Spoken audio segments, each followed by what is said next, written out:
Hi, beautiful YouTube family. My name is Lisa A. Romano, and I'm the Breakthrough Life Coach. And today we're going to be talking about the pursuit to happiness. How can we be happy?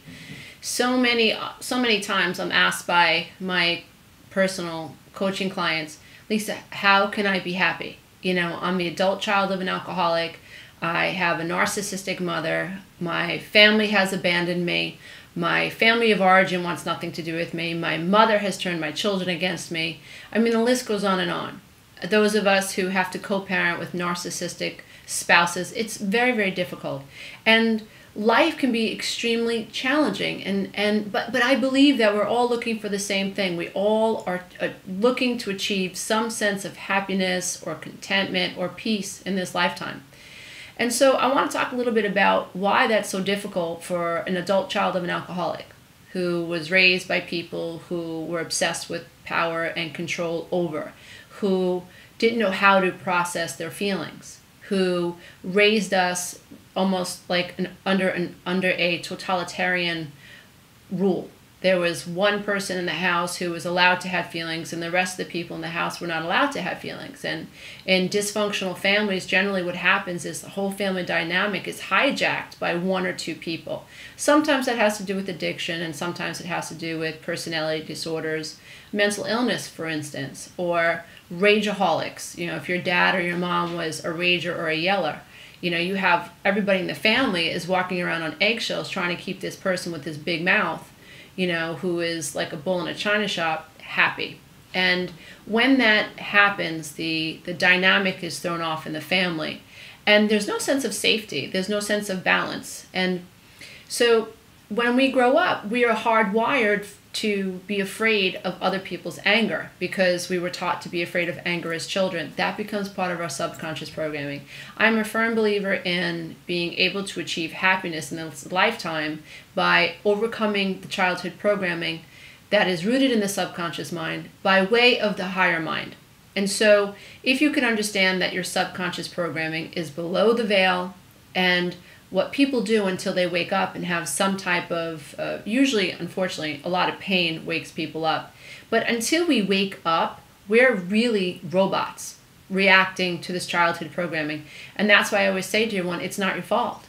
You know, if your mother abused you and was a screamer or a yeller and never asked you how you felt or gave you the sense that what you thought and what you were experiencing was important, you don't have that data as a mom to naturally and innately do that with your children. So as everybody wants to point the finger these days and say, you know, she was a bad mom, he was a bad dad, I get it. But we have to understand that until people wake up, they're truly living out of their programming. So it's not your fault if that's what's happened to you. It's not your fault that you've been downloaded with poor negative data that has you believing that you're unworthy or that you're not good enough. The problem with that is that unless you wake up, you can only attract people that mimic your vibrational frequency. Vibrational frequencies all are codes, essentially, and we are in a divine matrix. Now, maybe we'll be alive when science finally comes full circle and says, yes, there is a matrix, and yes, we can prove it, and this universe is run by a bunch of codes, and that is why a peacock, when two peacocks come together and create this little egg peacock, there is an absolute code that gets set off that allows for the peacock's feather to be formed in a certain way, and the colors turn out a certain way. There's a pattern, and those are codes. DNA are codes. Genes are codes. Everything in this universe, it has to do with codes, some type of mathematical code. Your frequency holds a certain code. Now, why that's important to know is because you have to understand that whatever you're vibrating at is your code, and that's what you're attracting into your experience. So people who have similar codes and similar vibrations will line up on your frequency. And that's how a woman who was raised by an alcoholic can walk into a room with 1,000 men, and she will be attracted to the 3 or 4 alcoholics in the room because her emotional set point was created in childhood, and that has become a part of her code or her emotional set point. And when she goes about in her experience, she will feel attracted to, and because the brain has labeled that as love, that that code means love. That understand the brain doesn't know if that love that she's experiencing was happy or healthy or whatever.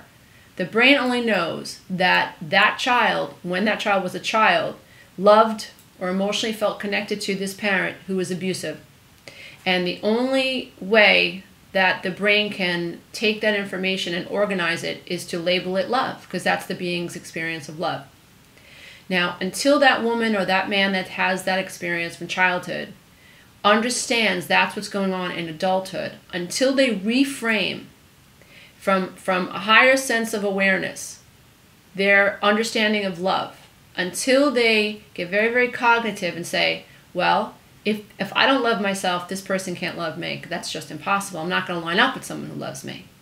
And if I don't respect myself and I don't know how I feel, then this person doesn't know how I feel. So they really can't respect how I feel. If I don't know how to feel my feelings, and I don't know how to create a second psychological skin, if you will. So I have this physical skin, but I also need a psychological skin. I need an emotional skill where I can feel my feelings and stay in that space and know how to honor that space. If I don't know how to do that, then I cannot be attracting people who can honor me.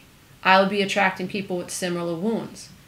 So we all have to understand that this universe is indifferent, and the universe is not judging, whether or not your frequency is good or whether or not your frequency is your fault. The only way that the universe can organize this world and bring order to this world, even though it looks like it's not, there's no order, there is. The only way the universe can keep things in order is by paying attention to what code you exist on. And that's how we match up with people in our experiences.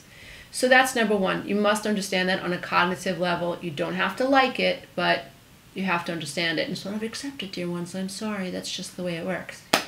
It's hard to accept that. I know it's hard to accept that, because for so long, I myself wanted to blame everybody else for why I was a miserable bitch. And then when I realized, oh my God, I'm the common denominator, and I wanted to know how this universe worked. Why? Because I wanted to experience happiness. I understood that I was blaming other people for why I was unhappy, and I also understood that I was not hardwired for happiness. I knew what made me unhappy, but I had no freaking clue as to what would make me happy. Now, I believe there is a secret to happiness, and science has proven that most people, they've done studies on this, that most people tend to be happy when they are in the now. When their mind is wandering, they're not as happy as when they are completely focused in the now. And it doesn't matter what they're doing. They could be doing something that they really don't want to do, but if they're completely focused on what they're doing, they tend to be happier than when their mind is wandering. That's really good information. Science has also proven that the brain can process, I think it's either trillion or a million, well, whatever, you get the point. Lots and lots and lots of data per second. But the brain compresses all the data that's coming in from our skin, from the sense of smell, from taste, from everything, from all our five senses. That even though the brain is processing lots and lots of data, the conscious mind can only be aware of 50 bits of data, which is ridiculous if you think about it. Now, I write about this and I talk about this in the workshop that I have available on my website. You have to ask yourself, why would nature, we are organic human beings, why would nature allow the brain to process millions or trillion bits of data? You get the point. But yet, consciously, we are only permitted to process 50 bits of data per second. I think it's because even nature knows everything's about the now. We're only aware of time, space, and what's happening in our bodies. Usually, in the now. So it makes sense. If you think about the scientific research that proves that people are happier in the now than they are when they're wandering, and the brain processes only 50 bits of data per second, although it can process millions or trillions of bits of data per second, it makes sense that we as human beings are supposed to be focused in the now. So one of the secrets to happiness is to get become more focused in the now, to pay more attention in the now, to be more mindful. When you catch your mind wandering, bring it back to whatever you're doing. I don't care if you're driving a school bus. I don't care if you're a landscaper. I don't care if you're a beautician. Stop the mind from wandering. Pay attention when your mind wanders and bring it to the now, whatever you're doing. I'm completely focused in creating this video right now. And so if a scientist tapped me on the shoulder and said, "How happy are you?" I'd say, "Dude, I'm really happy. Get out of the way. I'm flowing with abundance. I'm being creative. Get lost." That's how happy I am. So just being focused will help you be happy, which is incredible. Now, I want to talk about why it's so difficult for us to be happy, for those of us who have come from dysfunctional homes. Okay, so most dysfunctional homes are the result of childhood emotional neglect, physical neglect, sexual abuse, you name it. So if you're someone who was not lucky enough to come from two people who honored you, how do you feel, Lisa? What would you like to do? What was your experience of this? Are you angry? That's okay. You're allowed to be angry. Anger is just an emotion. It's no different than being happy. You don't have to judge the fact that you're angry. You're not a bad girl because you're angry. You're just upset that you didn't get what you wanted. Anyone could get angry. Anybody would be angry. Everyone gets angry or upset or disappointed when they don't get what they want. That doesn't mean that you're a bad person because you feel angry. That's the kind of data we're supposed to be downloaded in. But Lord knows if you're a codependent and you've been dealing with a narcissist in your life, you know that because you get angry, when you've gotten angry at someone else has tried to make you feel guilty about it. You're selfish, you're a bitch, you're this, you're crazy, you're that, whatever. So the reason it's so difficult for codependents to be happy and for people who have suffered from narcissistic abuse is because from day one, you have been taught that you don't have a right to be happy. You have not been allowed to be happy. You have been taught that you don't have a right to feel your feelings. And so if you're not connected to self and you don't feel like you have a right to ask yourself what you think, what you feel, and what you need, you cannot dig deep into your gut and ask yourself, what kinds of life experiences will actually make me happy? You're stuck in an arrested emotional state of development, still trying to get that need met of feeling validated, of feeling like you belong. So I could go on and on and on about this particular subject, but I really wanted to keep the video short. I wanted to help you guys understand that there actually is a way to be happy. That once you figure out how to not be codependent anymore, in other words, Codependency 101, stop seeking other people's approval. That's a tough one because every fiber in your being is trying to get someone else's approval. So you've got to check yourself. You've got to police your own mind. And when you hear yourself or looking at yourself trying to gain someone else's approval, you have to tell yourself, cut it out. Cut it out. What do you think? What do you feel? What's your position? And hold it. Hold that position. Get used to space. If you're used to filling up conversations with, you're the chatty Cathy, you're the one who's uncomfortable with space when you're talking to someone else, knock it off. Just knock it off. That's not your job to keep the conversation going. If the conversation doesn't go and the other person's not bouncing back, that's an indicator you might be having conversations with someone who's just wasting your damn time. So consider that. So Codependency 101 is stop seeking other people's validation. Codependency, the second step, in my opinion, is another groundbreaking rule to follow is that you must understand that happiness is your birthright. You are as important as any orca in the ocean, any dolphin, any seal, any president, any head of state. You are just as important as any pop star, any rock star. I don't care what you look like. I don't care how much money you make or you don't make. I don't care if you're in a homeless shelter. I don't care if you're in jail. Every single person in this world has value. Most of the people who are getting in trouble don't believe they have value. They feel powerless, and so externally they try to take control over other people and try to hurt other people so that they can feel more powerful. But if we all understood that we're all divine and we're all miraculous beings, and we sought power in owning our own minds and owning our own right to be happy, then we wouldn't need to take power over other people. We just wouldn't need to do that. So we light up this world, dear ones, by tapping into our own light and by learning how to make our own light brighter and brighter and brighter and brighter. And I believe that, on the home front, we're born to be illuminated of self. We're born to turn on that pineal gland and have it glow inside our own heads so that we can, the light's turned on to the idea that, oh my God, there really is a being, there is an entity that is inside this flesh, this suit, this flesh suit, which is no different than a space suit. Without this body, you fly off into the atmosphere, just like if you were to visit the moon. You need a space suit, otherwise you're going to fly off into the atmosphere. This body is dank. It's electrified, and it allows us to stay anchored to the earth because the earth is electrified and the sun is electrified. And because we are these beacons of energy, we are radio transmitters and radio receivers. Because we are electrical, we don't fly off into the atmosphere. So our space suit or our earth suit keeps us anchored to the ground. So, but that's not where the story ends. That's not even the big, I mean, that's just a little part of the story. The true glory of your reality is the fact that you have an entity, you have a being, you are consciousness. You are an aspect. You are an aspect of consciousness, which is just so fabulous. And it doesn't matter like how smart you are, how old you are.